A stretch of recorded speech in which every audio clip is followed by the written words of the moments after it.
zone board, land use board for February 15th. You rise to pledge allegiance. I pledge allegiance to the flag of the United States of America and to the republic for which it stands, one nation, under God, indivisible, with liberty and justice for all. Thank you.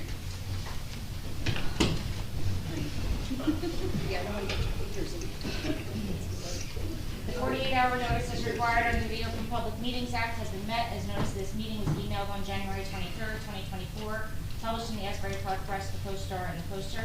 A copy has been placed on the bulletin board in the Borough office, and a copy has been filed with the Borough Clerk. Mayor Fox. Here. Ms. Hernandez. Here. Councilwoman Mahoney. Here. Chair Mayor. Here. Mr. Maynard. Here. Mr. Murphy is absent. Mr. Shook. Here. Ms. Riley Iordi. Here. Ms. Saracen is excused this evening. Ms. Brunel. Here. Ms. Boko. Here. Mr. Sexsmith. Yes. And Ms. Reardon. Here. And also present this evening, Mark Pittrick, our board attorney, and Gerald Frieda, our board engineer, and we also have Donna Barr, our zoning officer, and Christine Bell will be absent this evening. And Mark, you have sworn in Ms. Boko, Mr. Sexsmith, and Ms. Reardon. I have. There is no correspondence this evening. Next item is the approval of the adoption of the meeting minutes for the reorganization meeting and the regular meetings which were held on January 18th, 2024. Make a motion for approval. I'll second that. Mayor Fox? Yes. Councilwoman Mahoney? Yes. Mr. Maynard? Yes. Ms. Riley Iordi? Yes. Ms. Brunel? Yes. Mr. Shook? Yes. And Chair Mayor? Yes. Thank you. I don't know if you want to make a motion as a group. This is just like our meeting dates, our We resolutions. should just come on. Like a consent? Yes. Okay. Just spell out what they are real quick. Okay, so we have resolution 2024-01, that's the approval of our officers. Resolution 2024-02, approval of our professionals. Resolution 2024-03, approval of the newspapers for publications for 2024. And resolution 2024-04, approval of our meeting dates for 2024. Do I have someone make a motion? Make a motion for approval. Second. Mr. Maynard? Yes. Ms. Riley Iordi? Yes. Councilwoman Mahoney? Yes. Mayor Fox? Yes. Ms. Brunel? Yes. Mr. Shook? Yes. And Mr. Mayor? Yes. Thank you. Before we get started, just a couple go over procedures for the sign on the agenda. Procedures how the meeting is conducted. Please be aware the meeting is recorded for transcription. The public is asked not to interrupt, comment in any way, disrupt the presentation of the meeting in general. Once the land use board opens an application, the applicant or attorney will make their presentation with witnesses and or professionals. Members of the board will ask questions and cross-examine each witness of the applicant as needed. Members of the audience will be able to ask questions of the applicant and witnesses based only on the testimony given at the end of each witness's presentation. At this time, no comments, testimony, or evidence from the public will be accepted. The board may call its own witnesses and present its own evidence with respect to the application. Once the applicant has concluded their presentation, the board opens the public comment portion of the application. The public is welcome to comment, present evidence and testimony regarding the application. Each person must be sworn in under oath and is limited to 5 minutes. If desired, the applicant may cross-examine you based upon your comments or testimony. If more than one hearing is needed to complete an application, it will be carried to a future date. No new application will start at 9:30 unless the board and the applicant can agree it can be concluded in a timely manner. Otherwise, it will be carried. The board reserves final decision. The board will adjourn at a reasonable hour and rarely will witness be called after 10 p.m. Thank you. Mark, do you want to talk about the resolution of that? So you just get, if anybody's here for that. We'll wait until Let's talk. You got it.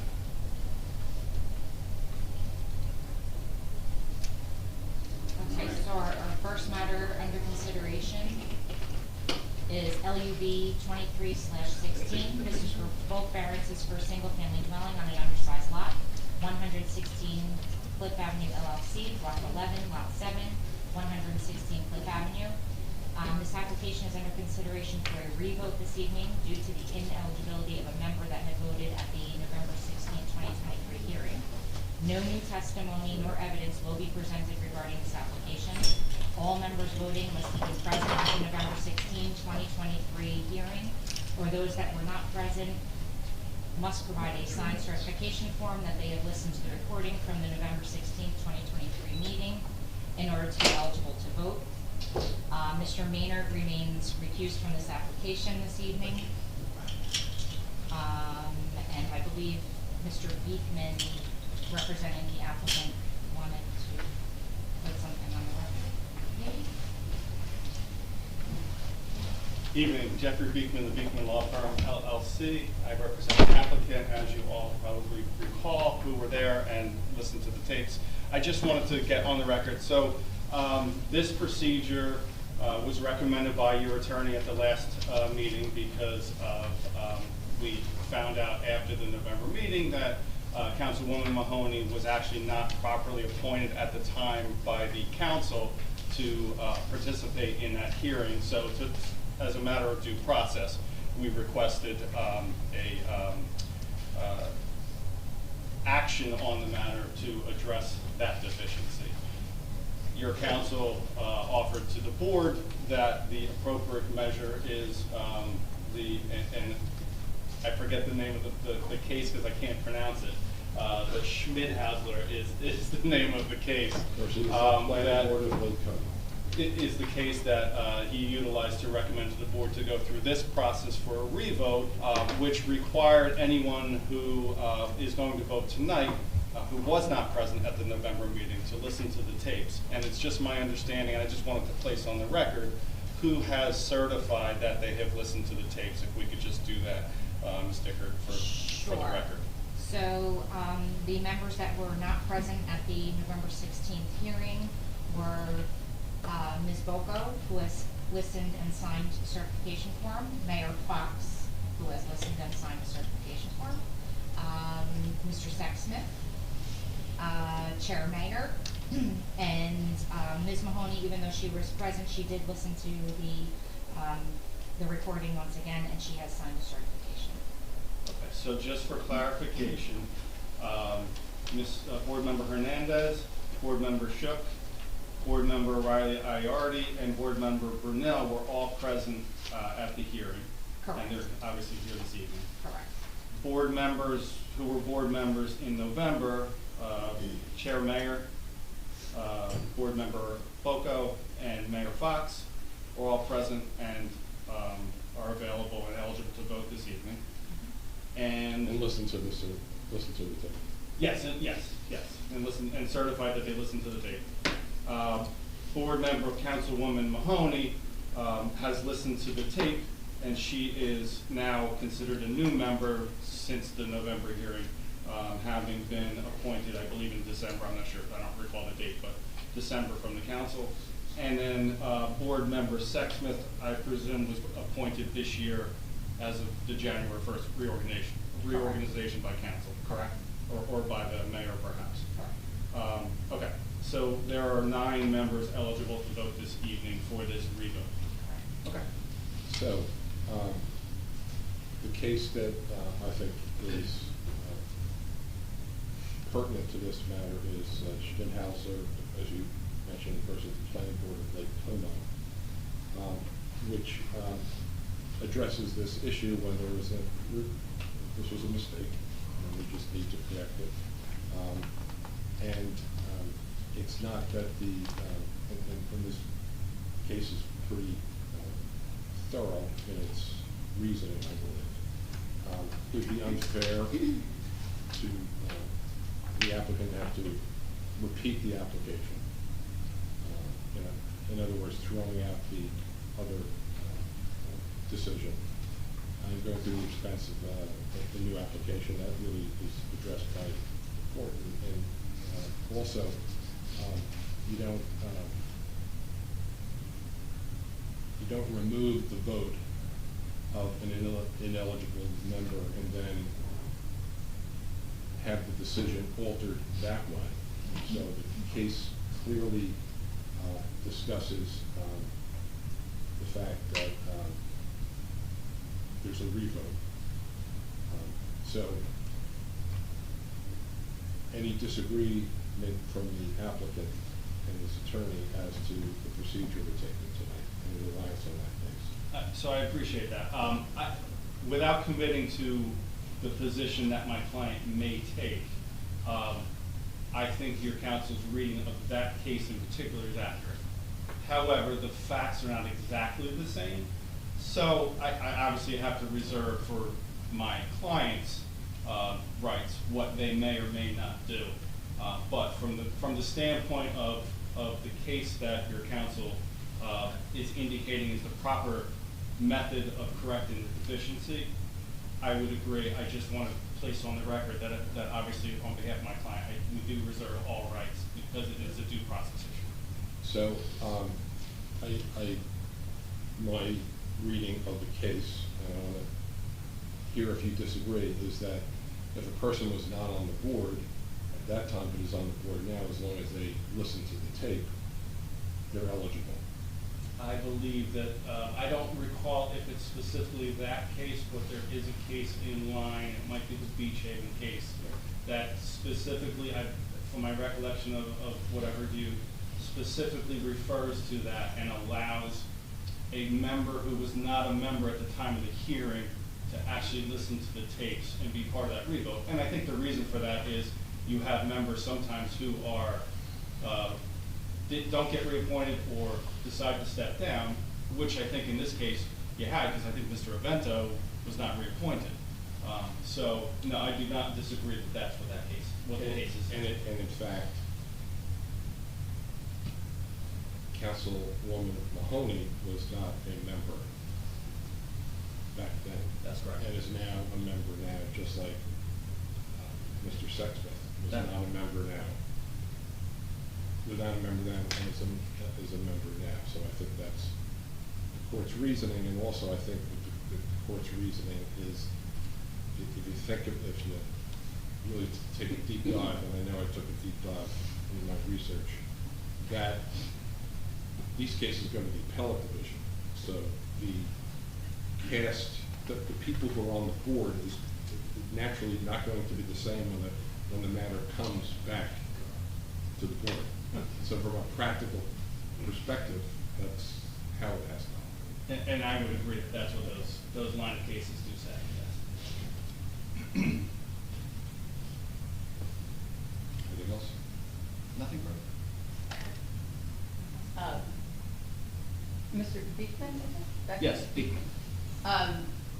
Since I had listened to the testimony and you had stated tonight that you thought I would be ineligible to vote this evening because I had listened to the testimony before I was sworn in or as a member. But thankfully I had listened to the recording. Do you think perhaps Mr. Sexsmith should not vote tonight because he did not listen to the testimony before he was sworn in this evening? It would be the same situation. I was not aware that he was not sworn in. Wasn't he just sworn in this evening? I was just sworn in this evening. So you listened to the testimony before you were sworn in? Which would be the same situation that I was in. It's the same testimony. So he was appointed. In January. He was appointed in January. I think the difference is, so you were appointed in December. No, I was appointed, In December. no, From the council, you were appointed in December. I was appointed by the mayor. You can't in get appointed November. by the mayor. You I was have, not, I was, well, I, So the date that matters is December. Right. December 6th date when the resolution was so it has nothing to do with being sworn in, it has to do with being appointed. yeah, that's the critical date. That's the Because, critical date. because you can't be sworn in before you're appointed, and the appointment has to be according to the law. And the law says for your class appointment that it comes from council as opposed to coming from the mayor. The class 4 members get appointed by the mayor. The class member, I believe it's three, class 3 member gets appointed by council. Okay. So that's the trigger date. Similar to Mr. Sexsmith was appointed January 1st, I guess was the date. That's the date. So he was appointed, he may not have taken his actual oath, but the oath is for deliberating. So that I think is a big difference in the situation. Okay.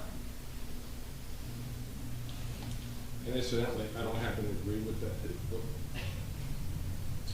It's a That good thing I opinion that listened, he it's a good thing I gave listened to you. the recording. Yeah, but, sure. And I'm not disagreeing that you didn't actually participate in the hearing as well, whereas, if a member of the public was sitting out there and then subsequently came beyond the board, I would have that same objection, although maybe the argument is you actually participated in the hearing, rightfully or wrongfully, but I think the trigger date really is the date of appointment, and the hearing of the tapes should be after that.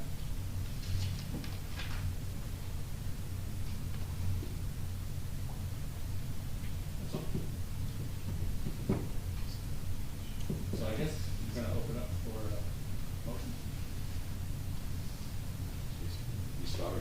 Well, There's no new testimony. no, I know, but there were a couple of caveats that were added to that motion as to whoever made the resolution, Evan Kelly, on the motion regarding certain things that changed from the application. I think it should be just reviewed, put back into the records.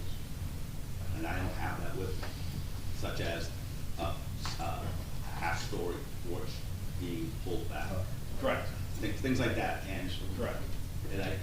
Some of the conditions. so the conditions need to be probably put into the record since this is a new motion, otherwise we just go ahead and vote. Do you have access to the tape? I don't have it on my phone. I can't, well, this is recording right now, so I can't answer that. Unless somebody has a good memory of it. I have.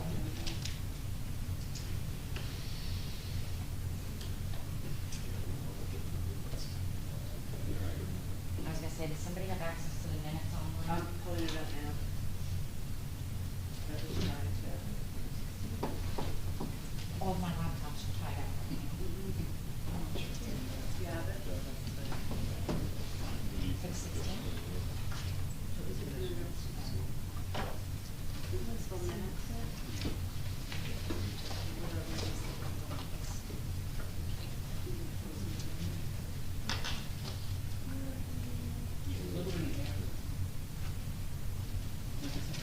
So what we wrote, how we meant, we're approving the application with changes discussed, removal of the third upper balcony in the front, moved, and then John, Eric approved that. That was the only condition we had. That was the only thing you had. Yeah, based upon the application submitted. That's my recollection too, actually. Yeah. There wasn't much in the way of changes. No, but since it's a whole new It's a new motion. motion, we It is a might as new well, motion. let's just cover all Yeah. bases, so it's not. Mhm. So if I If could, that's the motion. if I could, two additional conditions as I wrote them down. The utility easement. Right, because of the moving of the sewer. Right, and they're supposed to provide an engineering plan based on the stormwater. Right. Okay, so those three conditions were on there. That's what I have in my notes. All right, so, And I'll even add to that. I believe you had a review letter that had conditions on it as well that we accepted. Yep. there's no discussion, right, just motion stands, motion's being put out with the three conditions. Make a motion to approve. I'll second it.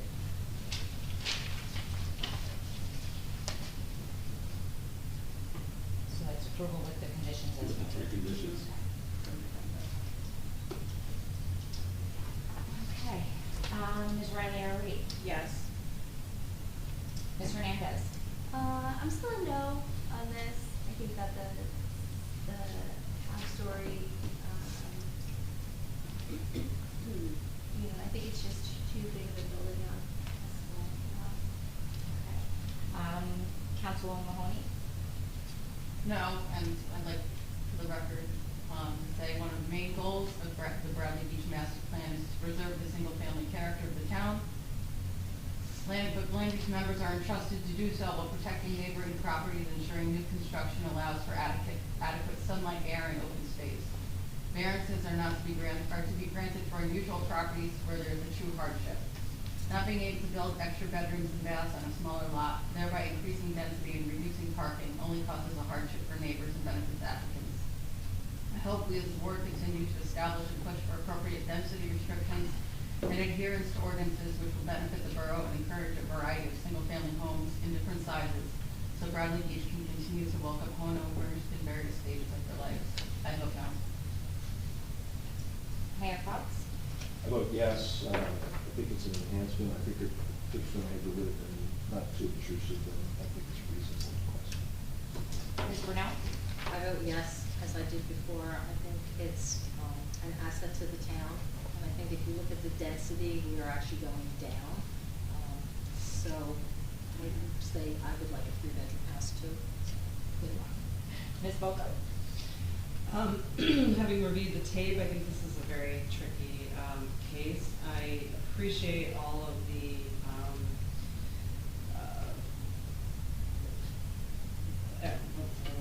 all of the give and take. Thank you. The give and take, but also the plan. It was a very good plan. However, for myself, I can't get over the house story. I think it's a precedent. I agree with Councilwoman Mahoney in setting this precedent. So I'm a no. Mr. Sexton? I'm going to vote yes. I think the architect and the team made every effort to minimize all the impacts that were discussed. Mr. Shook? As I previously stated, I voted no on this statement. Okay, and Chair Mayor?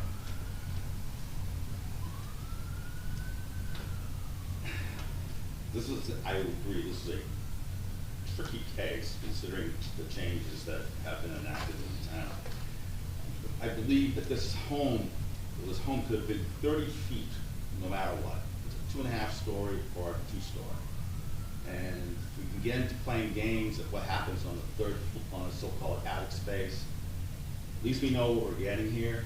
Again, 2.5-story with a small bedroom on a very small lot.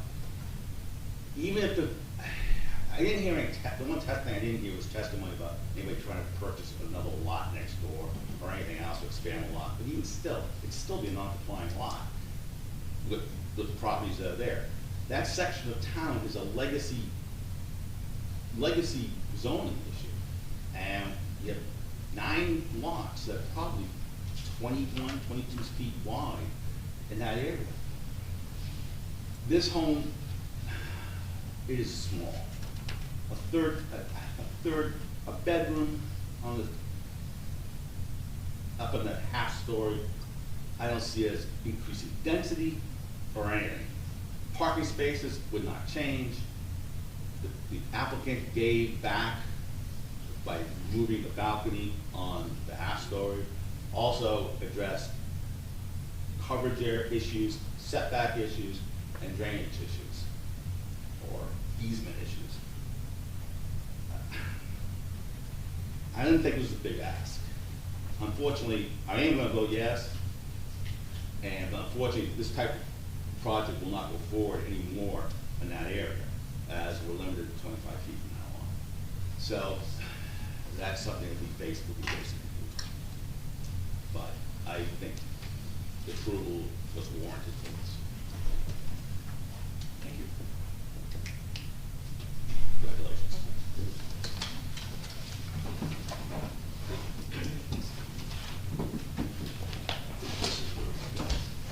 I think we have to go, right? Thank you, appreciate your time. Congratulations. Thank you.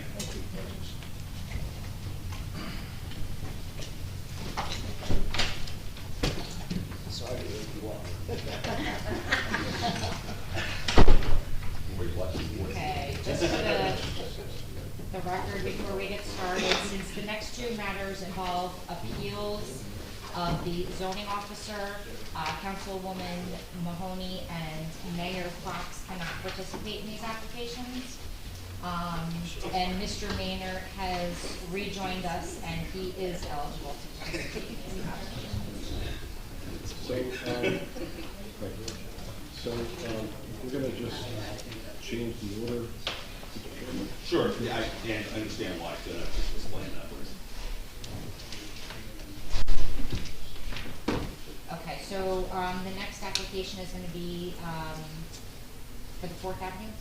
Yes. Okay, so our next application under consideration is LUD 24/01, appeal of zoning officer's issuance of a permit to 613 Fourth Avenue, Jay and Grace Trupo of 611 Fourth Avenue. They're appealing block 60, lot 6, 613 Fourth Avenue's permit that had been issued to Patrick Clancy Jr. and Carol Parks for the work being performed at 613 Fourth Avenue. The appellants recently discovered evidence that the scope of the zoning permit and work being performed may violate the borough's ordinance regarding a second floor upper porch, which is being installed on the side yard portion of the structure located at 613 Fourth Avenue. The appellant is represented by Tenant McGee Esquire. Good evening. Tenant McGee on behalf of the appellants, Jay and Grace Trupo. Unfortunately, my clients cannot be present tonight. Jay Trupo is dealing with some significant medical issues, and they're both actually in Florida. We're not able to make it. Mr. McGee, apologize for interrupting. I just want to swear in Donna Barr. in case- Oh, sure, yeah. absolutely. You swear affirm to tell the truth, whole truth, and nothing but the truth? So, the appellants are appealing the zoning permit ZA 2023-0087 that was issued to Patrick Clancy and Carol Parks for their property located at 613 Fourth Avenue. My clients own and reside at 611 Fourth Avenue, which is the neighboring property. Specifically, the appeal is limited to the side yard, upper floor, second floor porch area, the deck, the slash patio. Borough Code 450-13B5 expressly sets forth that upper porches are permitted in the front yard of the dwelling only above the footprint of the lower porch. It was the appellant's position that, in fact, the zoning approval violated that ordinance provision. That being said, and without waiver and full reservation of my client's rights, the appellant's rights, the neighboring property owner is represented by Edmund Fitterer, and we've had the opportunity to discuss this matter. I've discussed it also with your attorney and the zoning officer earlier this evening. I believe that we do have a compromise that would, in fact, comply with the code provisions. It wouldn't require, does not require any action by the board tonight other than the granting of a temporary adjournment so the zoning permit can be amended.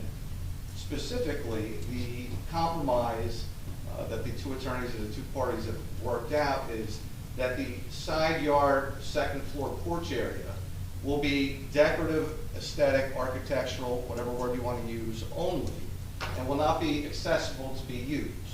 It will be cordoned off by the same or similar type railing that is used for the exterior of the second porch and the front porch, and not have a gate and not be accessible for use.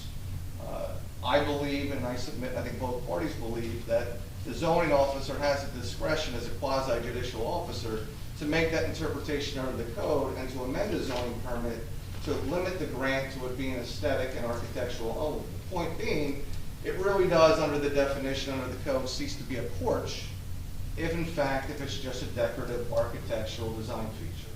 So the appellants are requesting a brief adjournment, will hopefully happen if the zoning officer is in agreement. An amended zoning permit will be issued that will authorize that section of the upper floor, second floor side yard porch to continue to exist and be constructed, but once again, not be used as an actual second floor balcony, porch / deck. My clients have also requested that I read a letter that they sent to Mayor Fox in December into the record. So, I'm sorry your clients couldn't be here tonight, but that letter is hearsay. Here, so I'm not gonna, I understand. my ruling is that that can't be presented. I certainly understand that That's position. the So that is the appeal at this point, which is essentially just a request for a brief adjournment so that this matter can be settled in accordance with the Borough Code. Mr. Chairman, it sounds like the attorneys worked on this to get it resolved. We always appreciate that. If we could just get confirmation from the zoning officers that isn't acceptable. It's fine with me. It's okay. We don't have to deal with it. So that being said, we'll just do, how much time? When's your next meeting? Next month. Next month, the next meeting. And I don't anticipate that you'll see me, unless it's on a different matter, but next one. Okay, so that's, what's it, March? 21st, right? So, someone make a Sunday. motion? Am I right? So would like to make a motion to carry it to that date? That'd be great. That's fine. Yeah. You work this out among yourselves and work. Sounds great. Thank you very much. Can you make a motion, someone make a motion to carry it to that date? No, but This would be to March 21st. Yep, I make a motion to carry to the next meeting, March 21st, 2024. second. All in favor? Aye.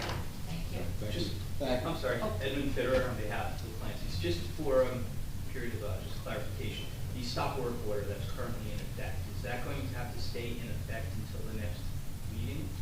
No, I don't think so. I don't want to speak for you, but the position I would have is once the amended zoning permit is The issued. stop work order. Right, the stop work order be lifted, correct? No, thank you. And then this matter would not continue at our next hearing. I will That submit a takes letter place before that. With- withdrawing the appeal. Thank you. All right, thank you. Thank you. Thank you, guys.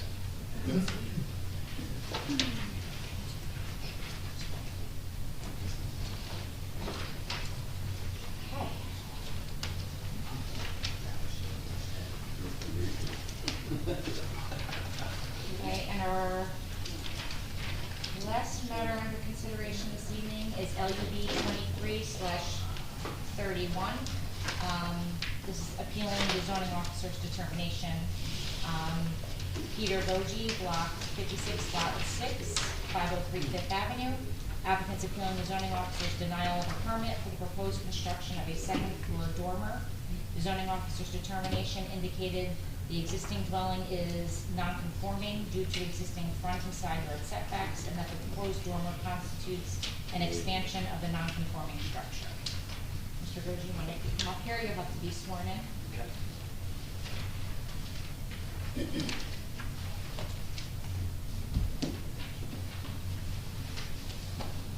So who else? This is my witness, Kate Burke of Kate Structural LLC.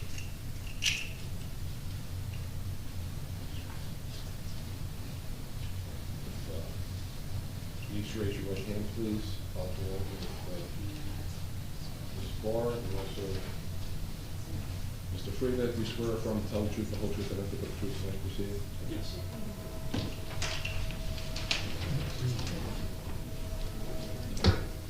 So, my name is Peter Gaggi. I purchased this property in July of last year. It was our forever home. Upon going through the purchasing process and having structural inspection, it was clear that the roof, structure, trusses, etc., were either failing or about to fail. And we, there's a need to remove the back side of the roof in order to correct it. In discussions with the builder, it was decided that this would be a great opportunity to also put a dormer on and expand the second story to add additional living space and storage space to the house. This permit was denied because of setbacks. We're not expanding the footprint of this property at all. We're just repairing the roof, and we're adding some living space upstairs to make it more suitable for our family needs. I don't know if you want to talk about it. Maybe you can see in one of the pictures the actual curvature of the roof at the top. That main beam is, see that? Yeah, I printed my version of it too. You can see where it kind of. If you could just advise the board, what is your background? Oh, okay. So- First time, sorry, thank you. I'm a structural engineer with a PE in New Jersey, New York, and Delaware. I own my own firm out of Middletown. I do home inspections, design, consulting, and that. That's exactly. So I did the preliminary inspection of the house prior to their purchase, and I found this obvious sag in the roof, as well as, this is one of the joists, I'm sorry, not the joists, the rafters in the attic. If I remember correctly, there's 2 to 3 that are similar to this. Other ones are undersized, looks like they were replaced.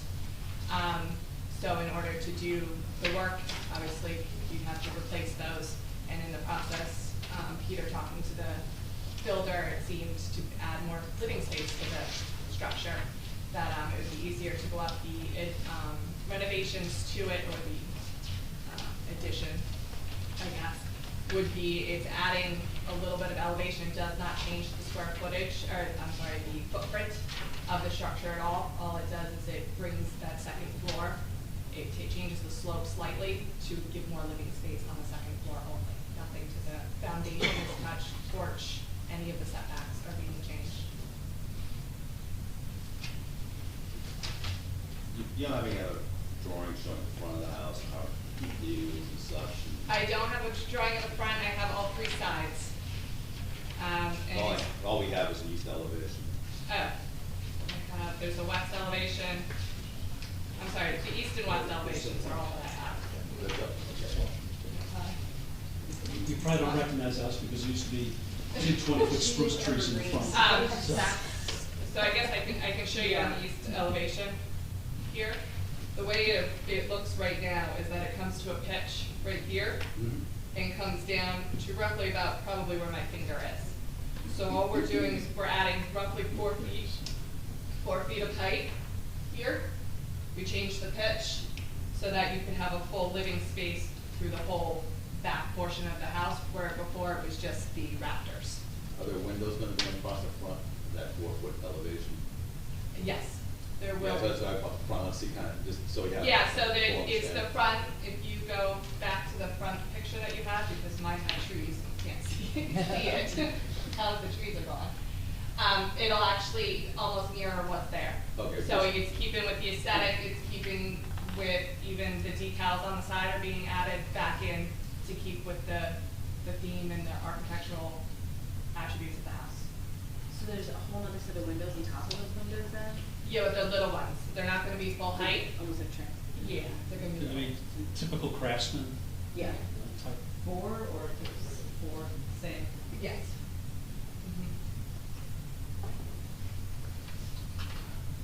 I just comment is, in Bradley Beach, basically anything you do, you're gonna run into variances because a lot of properties are not.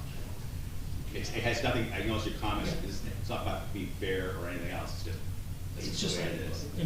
and this is my first time, obviously, in this situation. I just personally don't understand the fact that Well, that's this why. building has been around for 100 years, so it was probably conforming and then No, legally became. trust me, it's never been conformed. So I just want us to be all on the same page. I think it would be important to hear from the zoning officer. The applicant has appealed the zoning officer's decision, denial. The applicant is not seeking variance relief tonight. Interpretation. Correct. No, he's appealing the zoning officer's decision. It's not an interpretation, he's appealing the zoning officer's decision. So, in every application stands on their own. At times, we have seen applicants who appeal the zoning officer's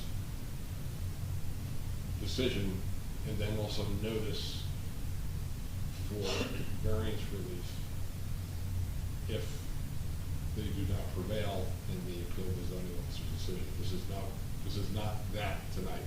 This is strictly the appeal. So then what are we voting on, to uphold the zoning officer's argument or side with? The zoning officer is saying that he needed to come to us for variance. He disagrees with that. You kind of do. You just to make the paperwork. You should have variance for it. There's no easier way to do this. I do.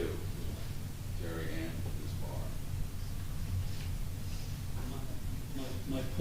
was in my appeal was that the zoning officer specifically talked about expansion. We are not touching the footprint of this house. Increasing the volume. It's But not that is- expansion, that has nothing to do with the setback. It's a vertical expansion It's a of the vertical, it setback. has nothing to do with the setbacks. That's good. And as it stands, the setbacks are the front and the side. Side. The front we're not touching, is not being touched at all. And they use the setback. Neither is the side, it's really just, it's the back.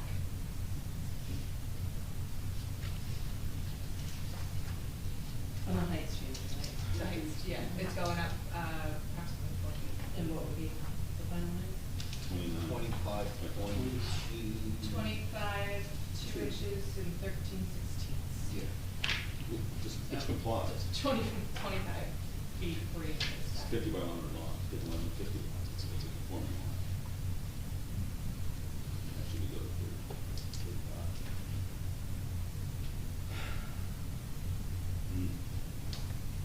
Any other comments from the board regarding this, opinions on this?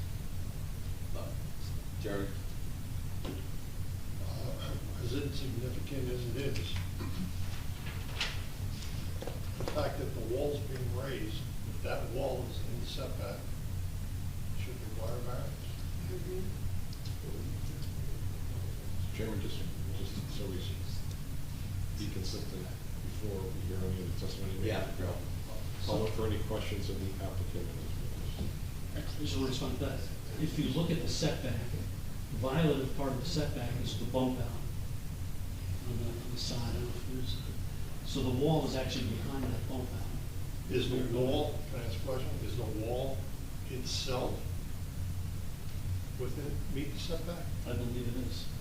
So the addition that you're proposing, the wall that's going up, does not need a variance, it's not setback? So, I mean, that's important, because if it's the I case, then. understand. His So plans there- on brick plates, yeah. Well, we never, on this, we never got anything, because we never prepared a letter. We didn't have to do it. that picture. So if you look at the survey, yeah, the survey shows it has a bump out on either side.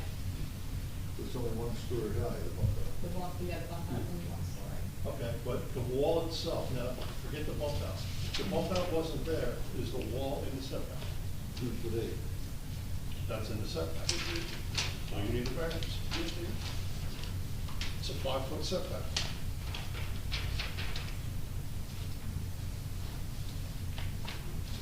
It's kind of hard for me to give you anything more than that, because we don't have anything to review. I understand. But if your point is well taken, is I just can't tell, even from the survey, what the distance is from the corner of the house to the property line. It looks like 3.6 feet and 3.8 feet. All right, so it's a 50-foot, the property is conforming, right, because it's 50-foot wide, and it is 150 foot deep, so it's a conforming lot. It's just that the structure was built 3.6 or 3.8 feet from the property line, which puts it in the side yard setback for a conforming lot. correct. If you do anything, if you took your addition and moved it in, so it's 5 feet off the property line, then you wouldn't need a variance. Don't do that, I'm just saying, it's as silly as that sounds. It's Unfortunately, just, I'll be very frank, it's very frustrating that we're being held to a standard that was after the house was built. So it's very But that, frustrating. Regardless. but that's how it, that's what happened. Well, in my old county, it was grandfathered, so. I'm not sure what county you're in. Union. Well, I've worked in Union County, and I know that board's there, and I've done the same thing, I've just spoken to them. It's across the state, it's a state law. Sorry, I know it's insignificant, but if you were to come, I'm sure it's a variance that is probably more than likely approved, but it's gonna set you back on time, because you should come in for variance, in my opinion. Any other testimony? I'll open this portion up to the application to the public questions. Thomas J. Cohen, 612 Third Avenue. Can we go back to the rear picture of the house, please, Mr. Chairman?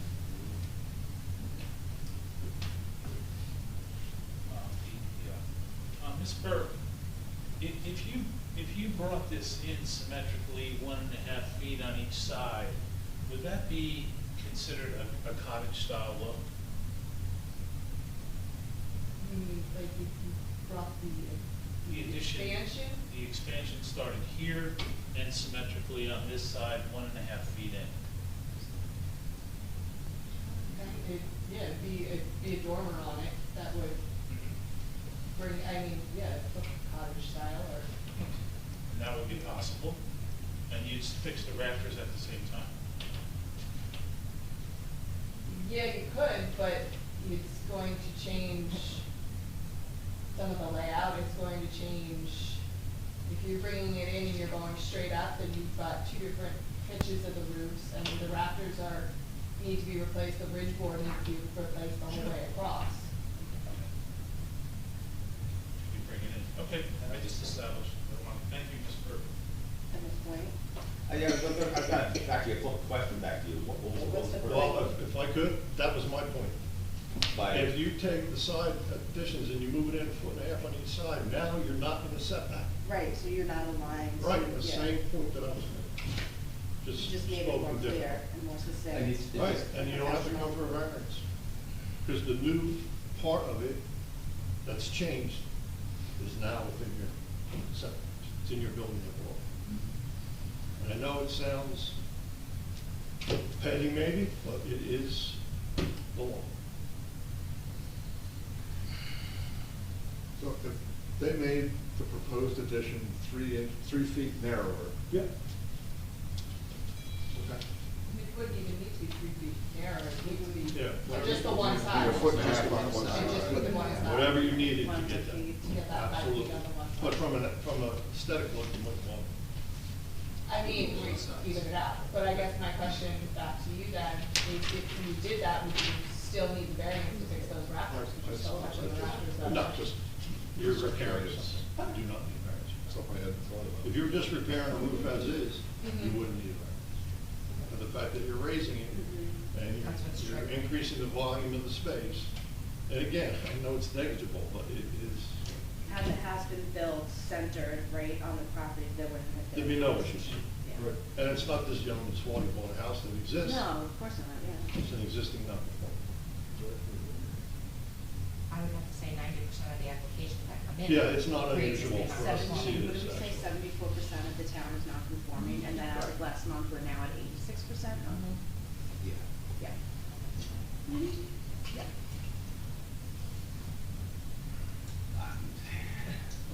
Well, I'm between rock and hard place, so we either have to change the plans or have to come back with variance. Right. Timing on the variances, the earliest would be next meeting, correct? May 21. Yellow.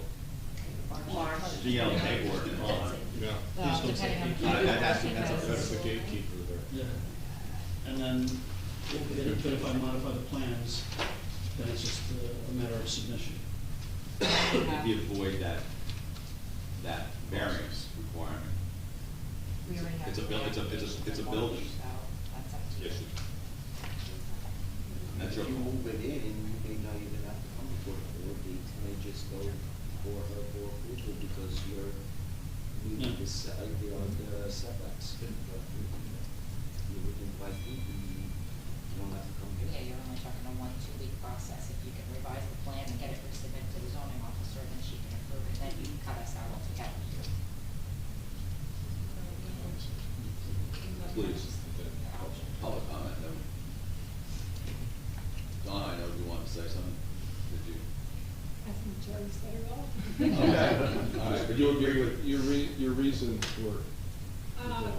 The reason for the denial was the 2.1 side yard setback and that it was into the 5-foot required setback, and you were going up, so.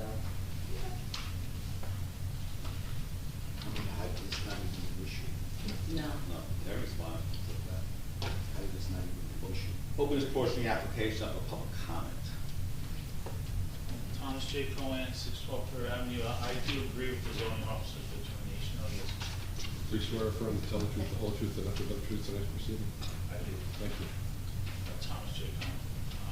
I do agree with the zoning officer's determination on this, and there have been many people who have done this same workaround by creating a hip and bringing it into a. We understand. So, it's a design choice by the applicant, and, I think it's been handled very well. Thank you. I can sleep well then, thanks, TJ.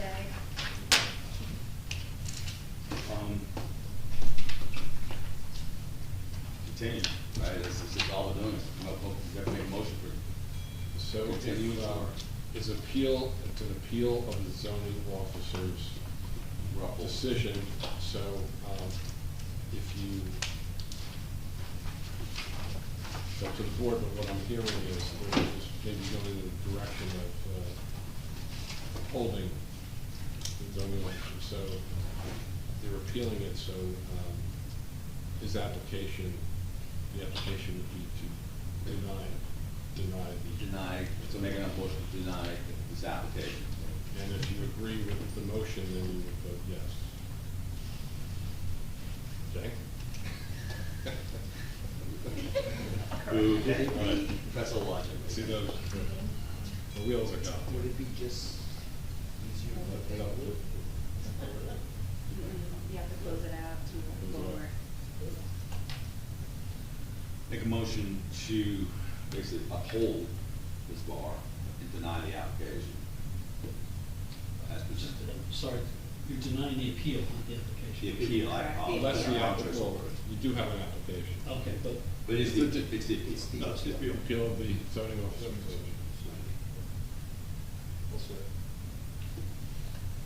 I'm sorry, Mr. Mayor, you're my second? Yes. Thank you. Okay, Mr. Mayor, Yes. Ms. Riley Iorder? Yes. Ms. Hernandez? Yes.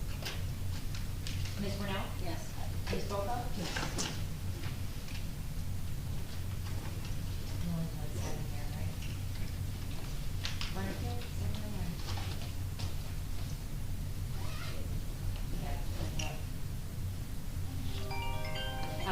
Mr. Shook? Yes. And Chair Mayor? Yes. Thank you. Very good. Thank you. hopefully you can get everything. Thank you, Jonathan. Make a motion for, oh, you have more? No. I think that's it, but our next meeting is going to take place here, Municipal Public Meeting Room, March 21st, 2024, at 6:30 p.m. With no further business, motion to adjourn is offered by. Me? I seconded it. All in favor? Thank you. Thank you. Krista, would you say you have a lot for March already? I already have 3, and I'm hoping the other one's resolved, but, okay. Let me shut off all this morning.